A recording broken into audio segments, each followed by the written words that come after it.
been a long time since I've done this.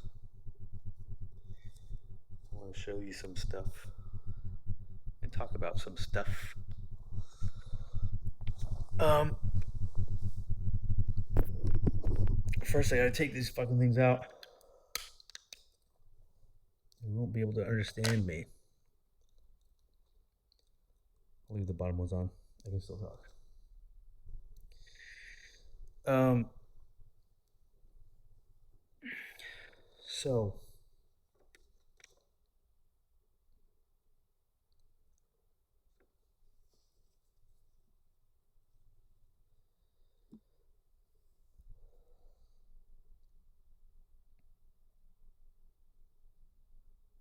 I have no idea like what my last update was or what I was talking about. But if I'm not journaling, it means things are going well because I'm not in my head. Meaning I'm busy in the outside world, in the 3D world, doing my job or talking to people or whatever. My dad just had a spring, like New Year party at his office.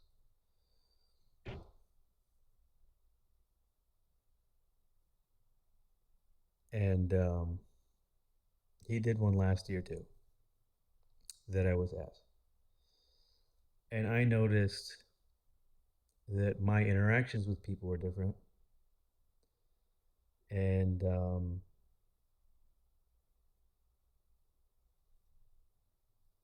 how much more open and talkative I am just with people in general. I'm not like closed off and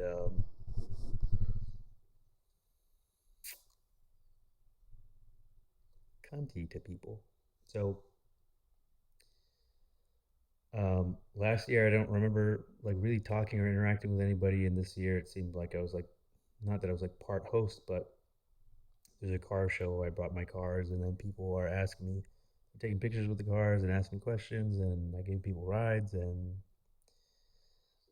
there was this family, a 15-year-old, an 8-year-old, and the parents. The dad was saying that he loves my Speedster.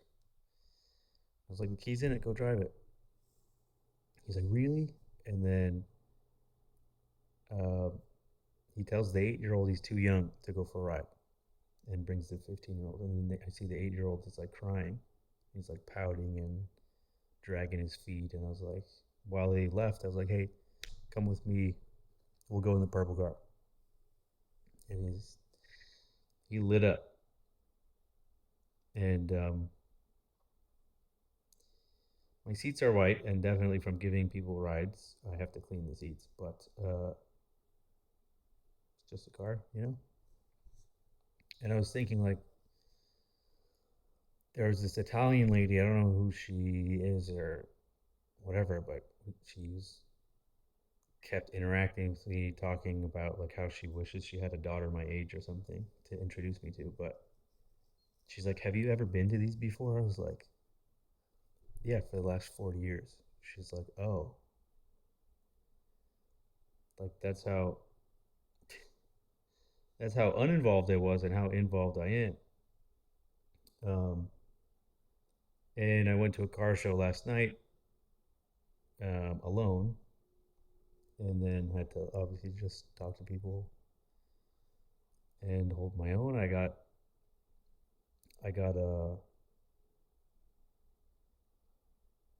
some young Persian kid and his girlfriend were talking to me, and then this guy comes up and says, "Is your name Matt?" I said, "Yeah," and he's like,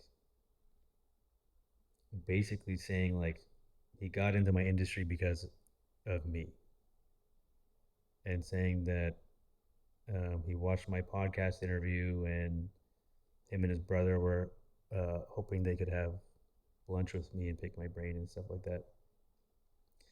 It's a hard thing to believe, but um,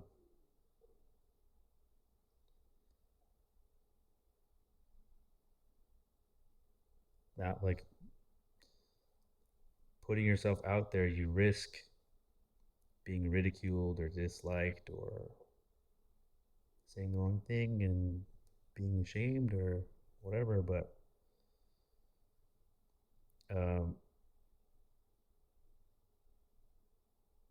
those fears in the big scheme of things are pretty bullshit. They don't exist out here, just in here. So, um,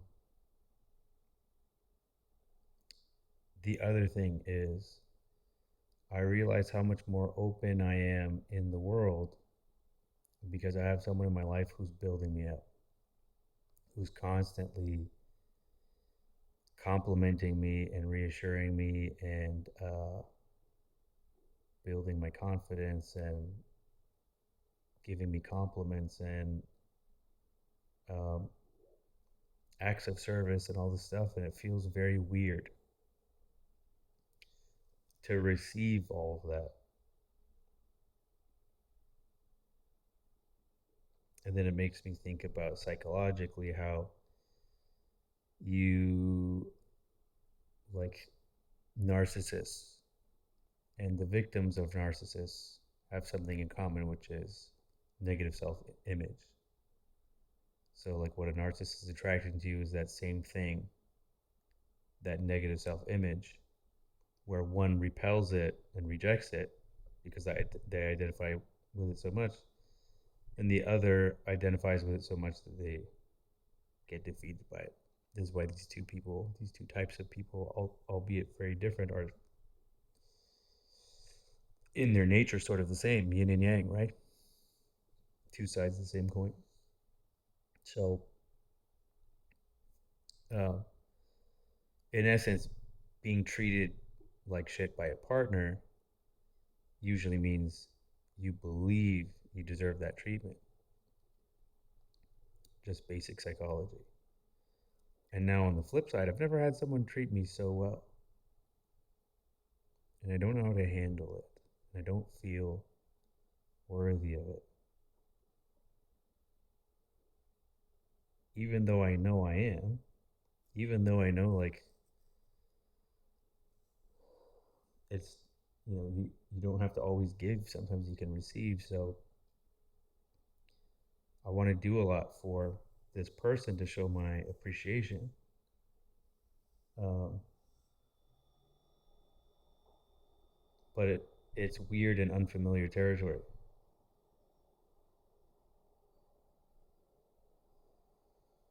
Um,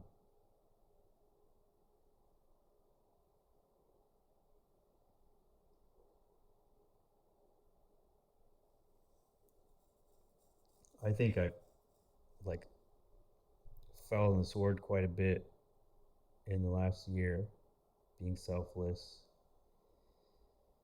and trying to help someone become conscious. And I was in, this is an interesting story.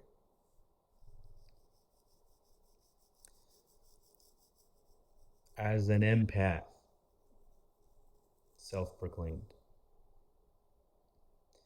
without someone telling me anything, I know when the vibe is off, sensitive to energy, when someone's in their head. You can almost, I don't hear their thoughts, but I can feel them. I know when they're bad, I know when it's off. And the problem with being an empath is you match frequencies. So you match low vibrations to, in order to empathize. It's a human thing.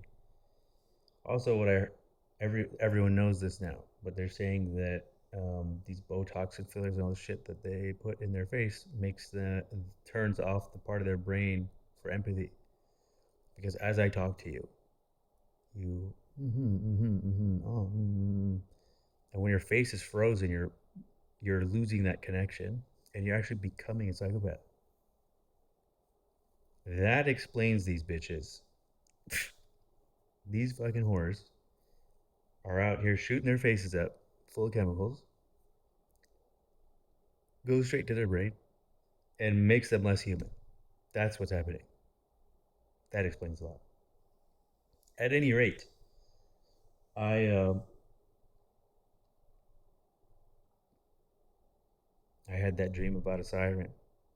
I thought, even if I thought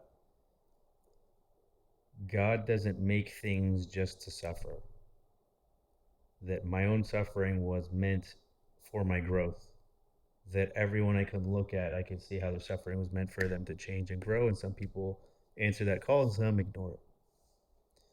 And the life you live, you have no one to blame but yourself, how you handle these things. Because we all have a thing. And your specific thing, if you think it's worse than other people, that means your karma is worse than other people. If you have a harder thing, it means either you fucked up in a previous life or you fucked up in this one. And there's no one to complain to. No one's gonna slow down and take a knee and be like, "Oh, you poor thing." And even if they do, that keeps you there. Something Kabbalah teaches. It's like actually like having concern for someone is a form of evil eye. You need to like let people live. So, um, having that dream about a siren trying to kill me and seeing the parallels between the dream and the relationship I had just gotten out of. And then thinking like, why does God allow me to see these things? Why did I learn what this is if I can't do anything about it? If I'm just an observer, which is like the highest form of spirituality, is to just observe and not react. Um, Hard to do, but also like you know, those nature documentaries where they follow the penguins around and then they get stuck or eaten or the baby's abandoned and they're like, we can't interfere because it's nature. It's like, well, you're there, you fuck. Aren't you part of it? You have the. What are you here for? You're part of nature. Why can't you help?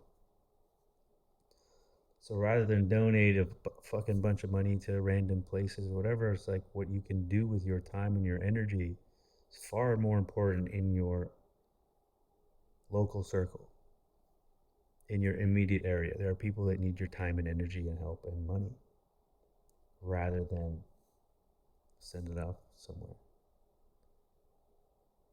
And it's very lazy to send money. And it doesn't really earn you any good karma from what I can tell. Or I'd be the richest person you've ever heard of. So I thought, okay, if I can see someone suffering, I can see what parts of them are reflected in me, and I could see that they're stuck in a karmic loop and are doomed to stay in hell in this repetitive cycle unless someone essentially just takes abuse and loves them anyways. Because and the thought was that that's what I needed and wanted when I was going through my phase of whatever that is, my spiritual awakening, my this, that, the other. And it's hard to do things for someone when they haven't done anything to deserve it. It's hard to do things for someone when they actively do things to discourage it. And it's hard to do things for someone when they cut you down and treat you like shit and say like, nasty things about you. It's extremely hard. But no matter how bad things got, and no matter what was said to me and how much it hurt and whatever, like my vibration did lower. I was very affected by the things that were done and said to me, and as a result, I was closed off to the world. I'm I'm not being myself. I was a version of myself, but I had grown past this part, and I basically put my growth and my everything on pause. Like, there's a reason this is here, there's a reason I can see it. My intuition tells me there's something to do.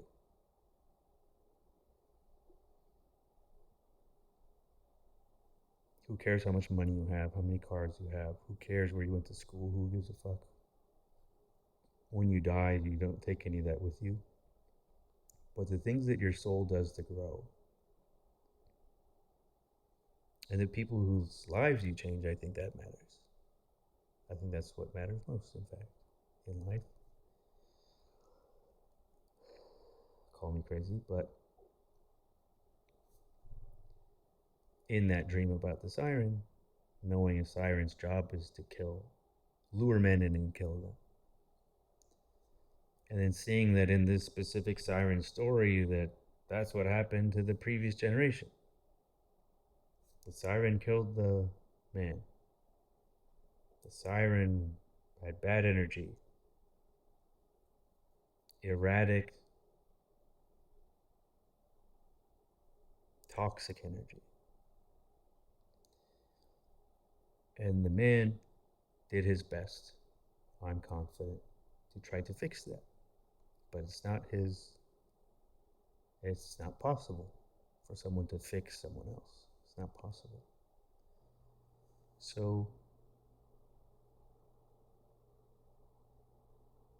when someone expends their energy and is blamed for things and everything they do isn't good enough, they die in here.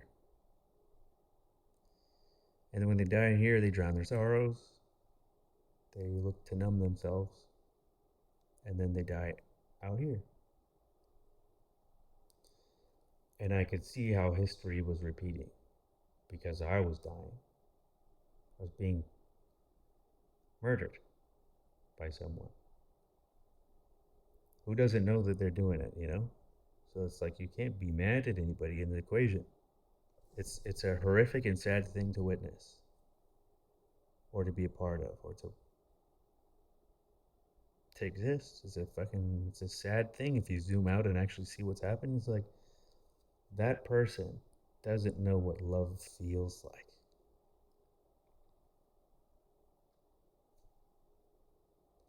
Confidently said it. I never loved my husband, but he loved me.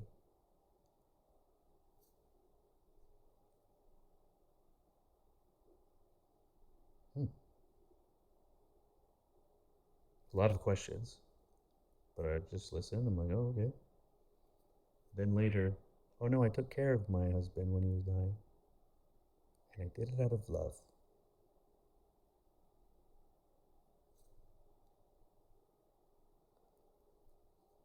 One of us can't do math.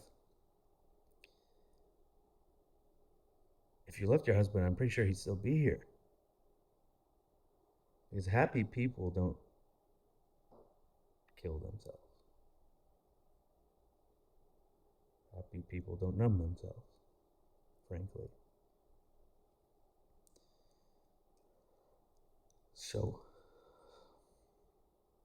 I mean, I can see these things clearly. It's not in a way to judge them, but a way to understand them. And I understand them because I am everybody in this story. I made all these characters up. The world is a mirror. I'm projecting and I see everyone is a version of me. And I've been everybody in the story, victim and perpetrator. So there's no way to be mad at anybody if you really think about it. It's like, are these just characters in a play? They're just stuck in repeat, like NPCs. It's like they're programmed to think a certain way and react a certain way, and you can predict everything they're going to think and do. For years, you can predict it down the street. That's what being unconscious is. And then when you become conscious, you pump the brakes and you're like, wait, I'm in a pattern. Wait a minute. Whose thoughts are these? Why do I do that? What do I believe? Who am I? Those are the most important questions to a human being. If you don't ask yourself those questions, why are you alive? To make money? To pay taxes? To go to sports games? To buy clothes? To fuck people? Why are you alive? It's rhetorical. I don't give a fuck what your answer is. But I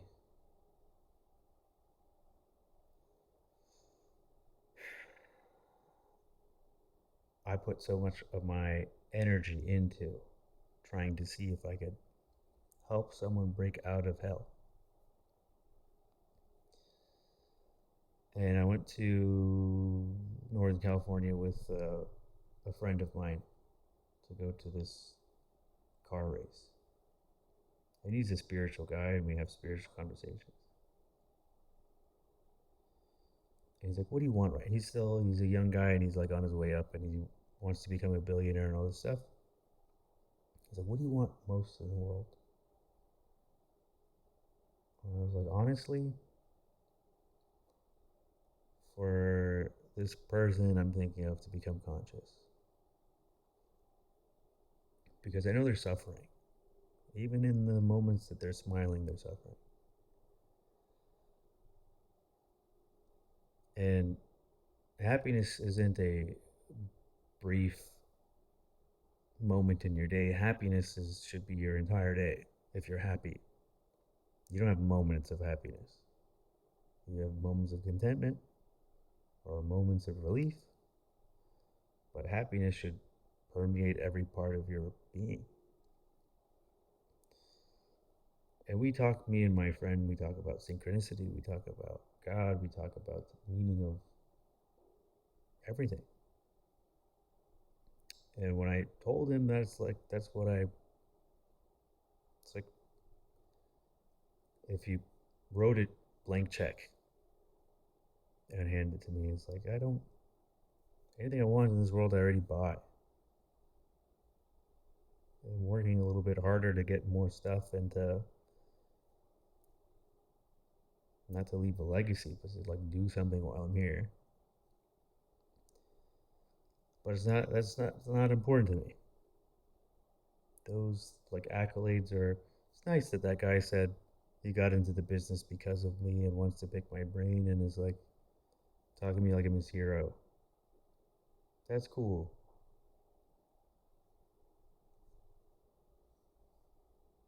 Made me uncomfortable.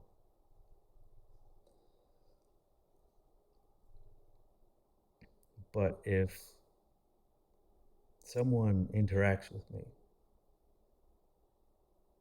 and I give them energy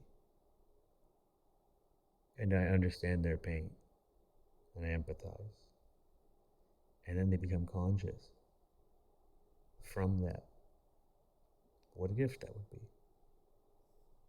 What a gift that would be. So as I had this conversation with my friend, I was like, honestly, this is what I want is so and so to become conscious. We went to a magic store, and the guy working there is doing a card trick for some tourists, and I see one of those Zoltar machines, and I swipe my card, and out comes this, just like this. I kept it. It says your wish is granted, but it's been ripped. I was like, that's weird and interesting.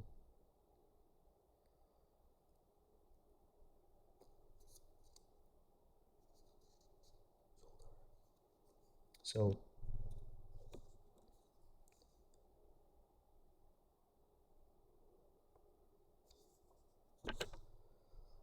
um, it didn't register to me at that time that there might be significance to it, but later we're at dinner,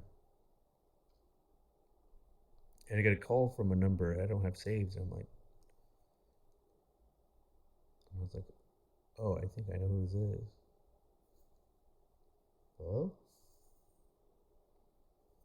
And the things that I heard, I mean, the apology, I had a lot of interactions with narcissists, and usually the apologies you get somehow it's still your fault, or somehow like this is why you made me do this to you, or um, they kind of skirt around it, and it was like I was this, I did this, and it was like, yeah, yes you did, yeah I saw, I was there. Um,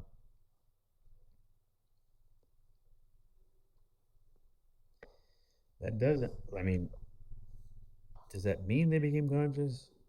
I was hoping so. I don't know, but part of me is like, oh, this is their guilt for how they treated me at the end, and this is just how they want to move on and not feel that guilt. Um, but it's also very possible that that was the first step to become conscious. Um, I guess time will tell, but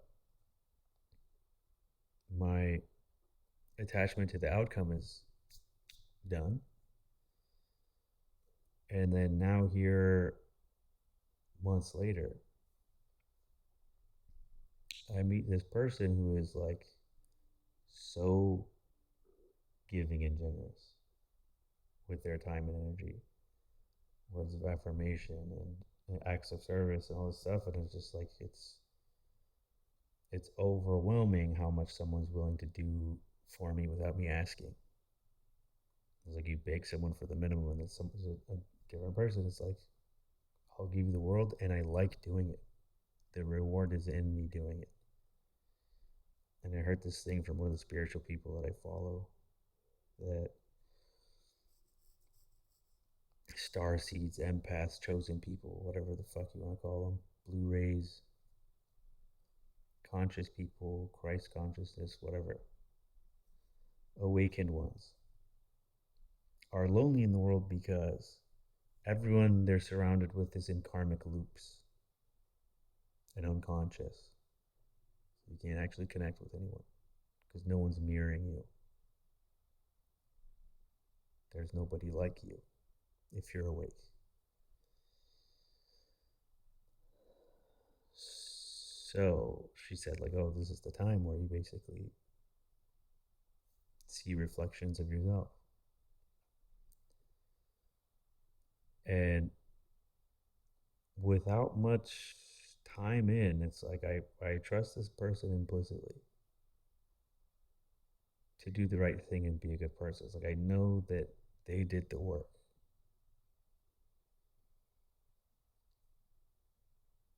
And when I like, always surprising me, very intelligent, like has a master's degree, like traditionally intelligent, but very intelligent,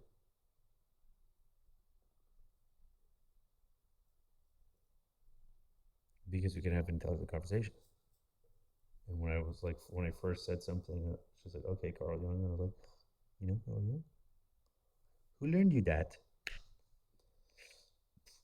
And then I said something about roasting being my love language. And she's like, is it really? Or have you just never been with a woman who builds you up and like sees your value and treats you like a king? Like, what's your real love language? I was like, I sent that screenshot to my friends, and they're like, does she have a sister? Like, she should honestly teach a course, because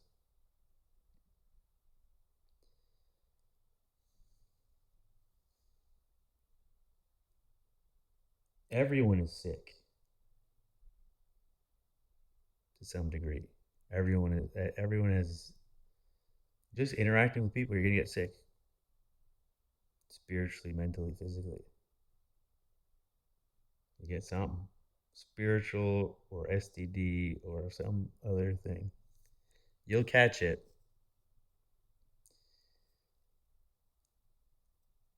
But like being in the energy field of someone who is has done the work and healed themselves, someone who isn't projecting, someone who's just like confident and whole, doesn't require anything for me to be whole. It's like cool, refreshing. She's reading The Alchemist right now, rereading because she already read it. It's like I'm at this part. I'm like I don't remember that part. Sending me like the quote and the lesson behind it. I'm like, fuck, cool. You're really cool. Um,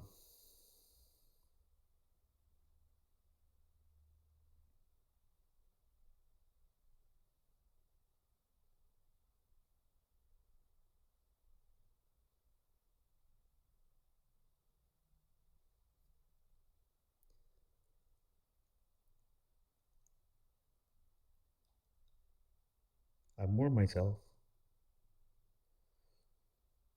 And I was thinking that saying that, describing myself as open and talking to strangers and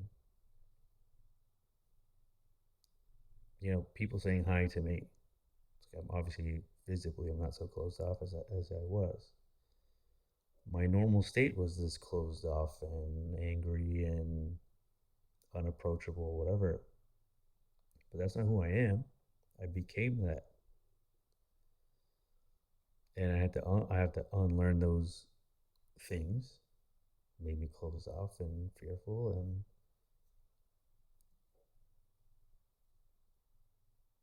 judgmental and everything else. To becoming like a child again before the thing happened, before you got hurt, before you became this unhealed version. And when you are open, the world opens up to you. Your energy flows, abundance flows, and love flows effortlessly.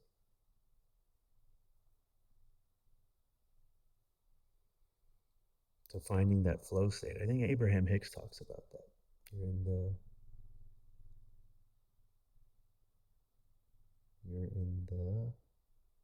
not the void, not the hurricane. You're in the not the typhoon. She says she has some term for it. Tempest. You're in the thing. I don't know what the fuck it is. Cyclone. It's gonna bother me. But if you know Abraham Hicks, it's a common theme in her shit. You're in the It's like that's when you're in the flow state.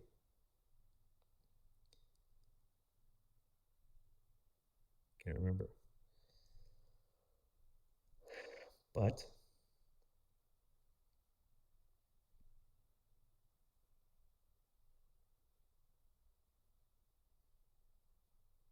when you can see everybody's cycle and projections and unconscious, like people telling themselves all the time, and then obviously they don't like you telling them. They don't want to hear the shit that's wrong with them. They don't want to hear how they're unconscious.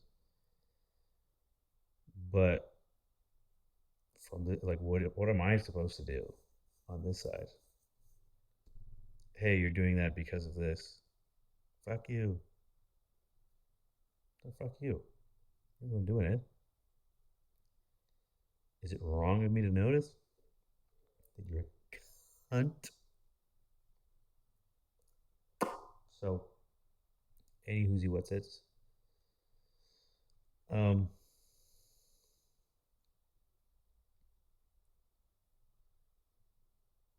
they're discovering things at the pyramids, which makes me excited. Um, Dolores Cannon talked about the world splitting and there being like a ascension path and a hell path. And I suppose if you look at the world's events right now, it looks like the physical world is preparing for both. It looks like there is a alternate version of history where COVID became authoritarian hell, kept going. Lockdowns continued to blow. There's like a branch of the Marvel timeline that turned into that. And then there's a branch where people awaken and the powers that be crumble. It's like all humans could wake up tomorrow and decide um, that paper money or government money is worthless. And then immediately everything switches.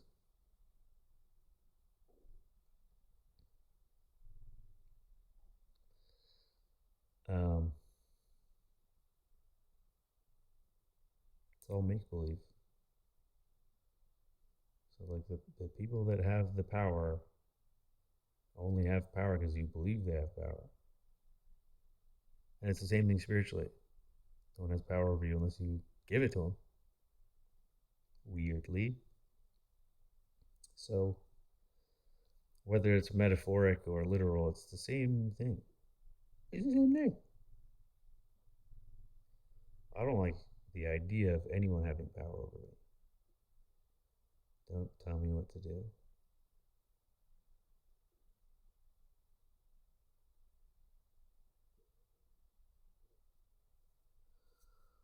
Um, I feel like the base of my pyramid, because of this new person in my life, especially, like, obviously I had to be on the right vibration to attract that type of thing. And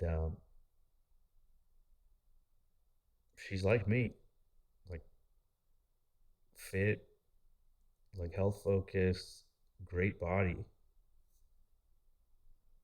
um, smart, funny, understands my references. Damn, you're cool. You're cool, dude. Um, it's just nice. I don't know what to tell you. So the base of my pyramid is so I feel safe, and then I feel like I could just be myself because my needs are taken care of.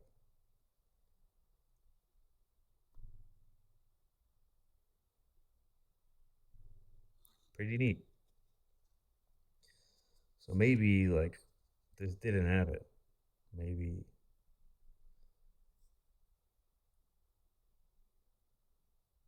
someone didn't fucking wake up and decide to get out of hell. But I did. I'm out of hell. I've been. So has Carl Jung. But I've been there and I don't really want to go back. I feel like once you get out, you're like, it wasn't so bad. And then you kind of flirt with the line, like, oh, can I go in? I'm here. Just kidding. I leave. Um,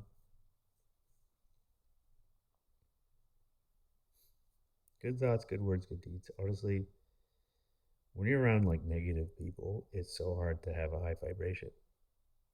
It's so hard. Um, and a lot of like the spiritual mumbo jumbo of grounding and meditating, blah blah blah. Like I don't. It's not part of how I make myself whole. I don't know what the fuck you guys are doing or how it works. I've never felt some kind of power from doing any of those things. It comes from thought, using my mind. I have a friend whose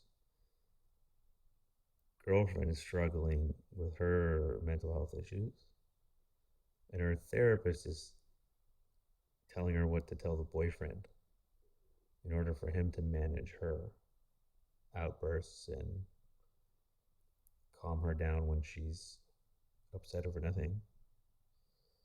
And I was like, this is the wrong kind of psychology. You're not ever going to control the outside world. There will always be triggers. Your job is to eliminate being triggered. And that doesn't mean avoid things that trigger you, because subconsciously you're going to create them anyway. There's no avoiding it. You have to go through it. Be triggered, over and over and over and over and over again until you're not afraid, until it has no control over you, until being faced with the same thing, which is the same concept of ASMR. You have the triggering thought, and then like slowly it goes from a 10 to a 3 to a 9.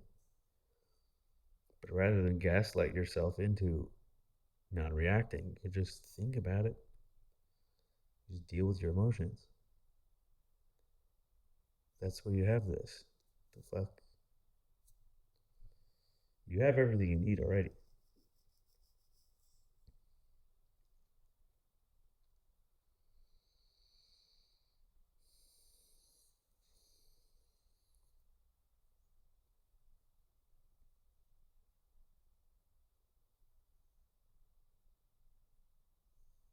This tarot card reader lady, I've listened to her for years.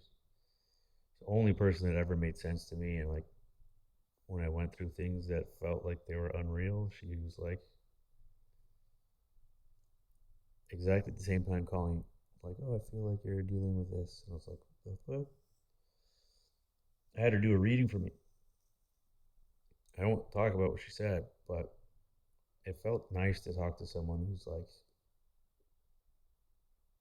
at least looking at the world the same way.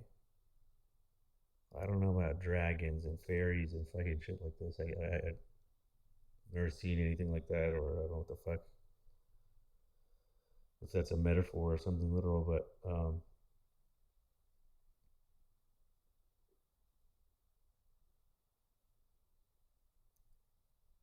your your trials in this world are meant to make you into something. And she was saying like you're supposed to be, she has a feeling that I'm supposed to be some kind of spiritual teacher or prophet. I was like, yeah, obviously, but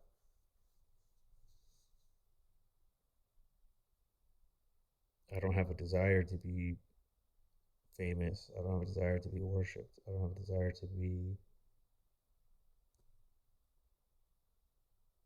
in front of people.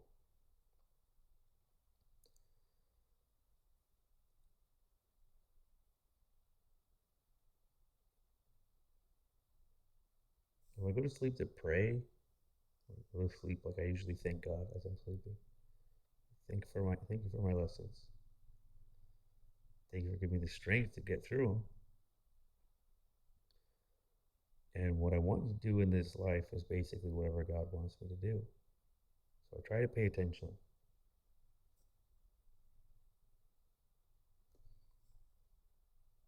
So on my way to a job today, I saw 666 at least half a dozen times, which is six. And I saw six birds flying around. I'm like, ah, fuck, like, what is it? What are you telling me? Nothing bad happened, as far as I know. I I bought like 4 or 5 suits. I've got a lot of weddings to go to and formal events. And I go to pick them up today. And I was like, you guys fucked up. These don't fit.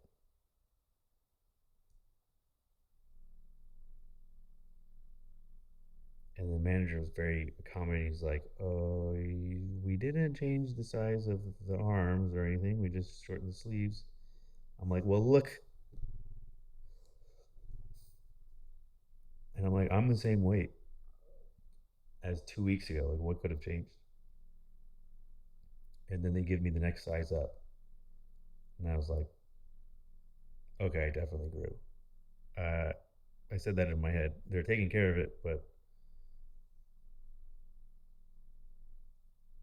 yeah, that was my bad. My bad, guys. Sorry. Um, I felt bad, so I bought $100 pocket square. It's this much fabric. $100. I also got these dress shirts that don't wrinkle. I I know it's made out of microplastics and will poison me, but it's so like the display shirts were rolled up. The sleeves were rolled up. and I like for months, and I unrolled it, and it looked like perfect. Like he had just dry cleaned it. I was like, oh,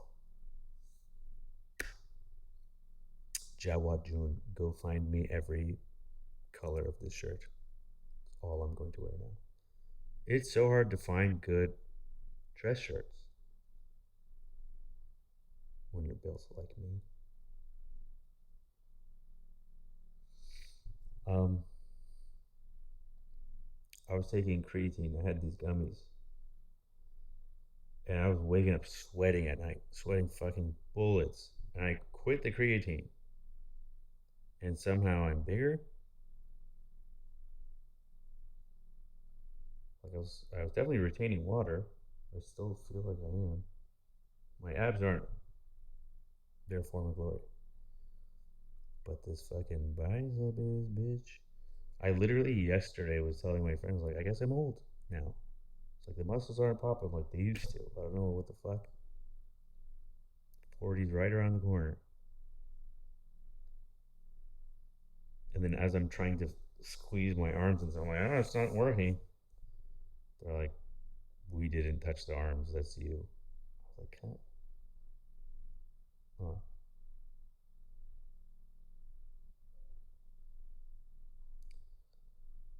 I still have that body dysphoria shit.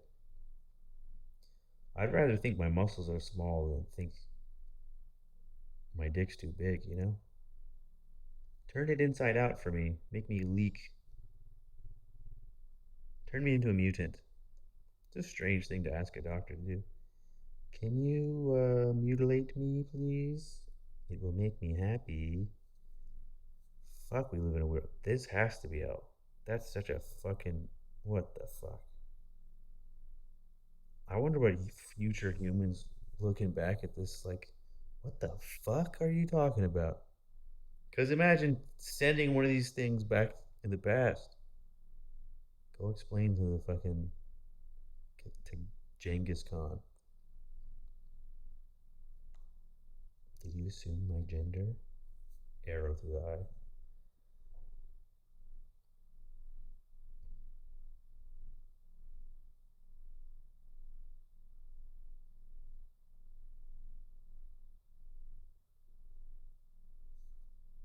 Crazy what you have to put up with here.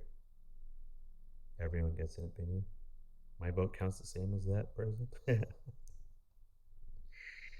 You have to admit this is fucking weird. Obviously, if voting did anything, they wouldn't let you do it. There's puppet masters and fucking all this shit's a waste of time paying attention to. It's a distraction. Work on yourself. If you think you're in the wrong body, keep going inside. Eventually, you'll figure something out. But cutting your dick off has not solved any problems for anybody in all of human history, I promise. And what do they make dicks out of for the other? When you go the other way, what are you making a dick out of? How does it work? I never looked into this. Is it plastic or do they like cut your like thigh bone and make a thing? I don't know. Does it vibrate? Can you come? Um, what a waste of time and effort. What the fuck is that?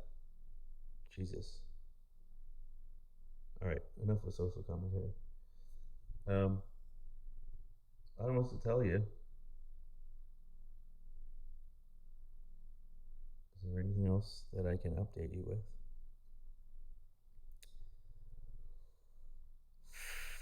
I've been on my business social media, posting videos and being active and responding to people and blah blah blah blah blah. And it's getting weird comments like, "Oh, now that you're famous and blah blah blah." I was like, "Dude, there's my video has like 300 views. Shut up. Now that you're famous, go fuck yourself."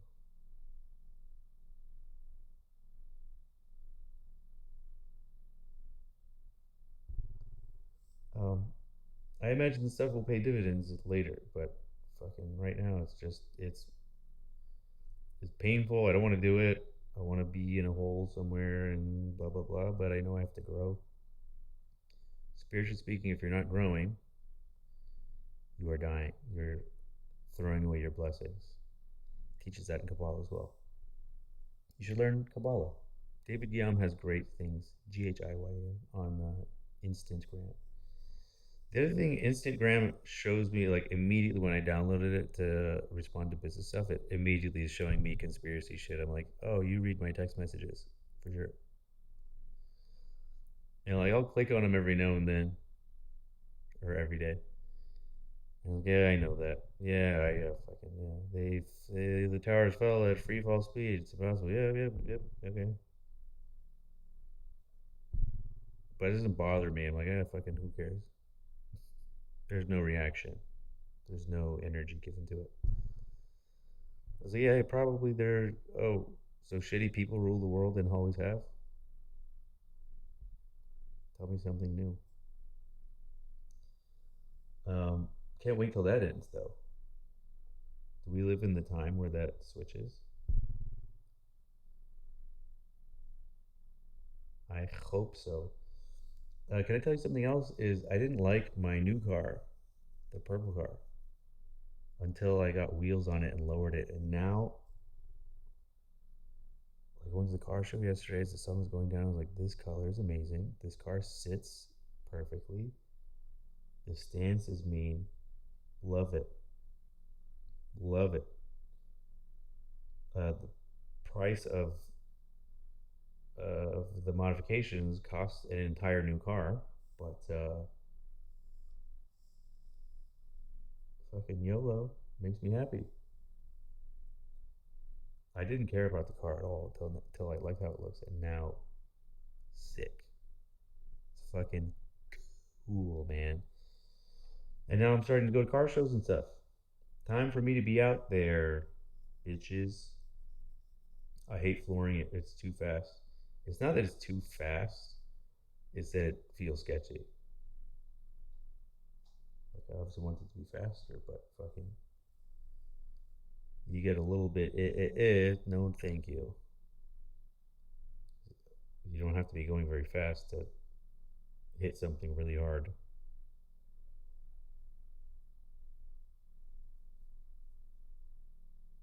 Um, I ordered a license plate today for it, and it means eggplant in Farsi. I thought that would be funny. Doesn't matter what you think. Fuck you. Okay. I think that's enough. I have some text messages and calls to read here. And then I have vacations to go on, and then I have like work is flowing effortlessly. Fucking everything's going smoothly. I believe all the things I've learned about how money works and energy and all this stuff is true.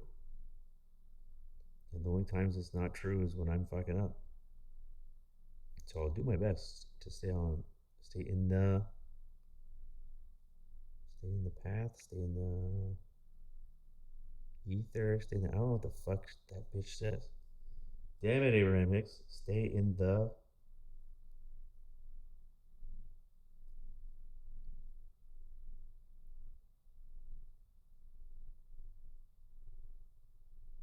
Oh fuck, I almost had it. It's something like stay in the zone, obviously. That's the word, but it's not the word.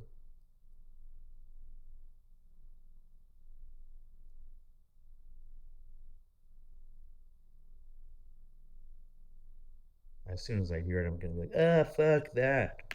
God damn it. Okay. Goodbye for a long time, probably. But uh, everything's great with me. If you don't hear from me, it's because I'm too good. I hope this came true, by the way. Consciousness is the best gift you can give someone. If it can be a gift that you give to someone. I don't know. Time will tell. Khoda to your face.